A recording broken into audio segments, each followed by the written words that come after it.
В минувшее воскресенье проездом в Мирном находилась международная полярная экспедиция «Сибирь-2015». Автомобильный пробег, стартовавший в Варшаве, и конечной его точкой станет Беринговый пролив. Задача экспедиции – создание документального фильма и серии фотографий о России глазами путешественников, сбор материала для книг и лекций.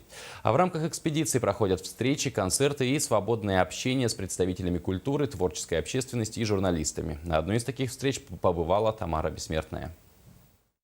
Полярники, путешественники, водители и музыканты.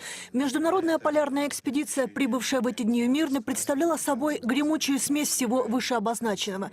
География стран-участниц разнообразна. Австралия, Польша, Швейцария, Германия. Как оказалось, 2015 год был объявлен годом польской культуры в России. Почему был? Потому что в процесс вмешался кризис, и это дело как-то замяли.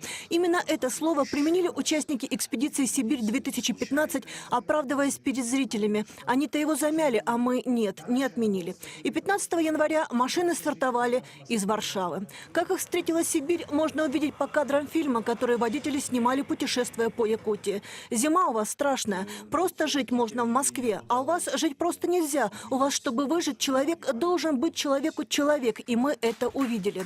Что еще увидели путешественники? Теплый прием, желание помочь, сложные условия жизни. Однако расстроило то, что стереотипы о России фактически не меняются.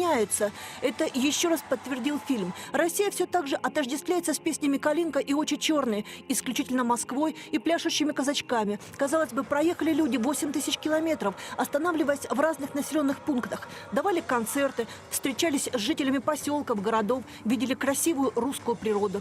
А на экране хороводы в сарафанах. А хочется увидеть нас, хороших и разных, людей, объединенных словом «россияне», смеющихся и плачущих, живущих за МКАДом, в тысячах километрах от столицы и остающихся людьми.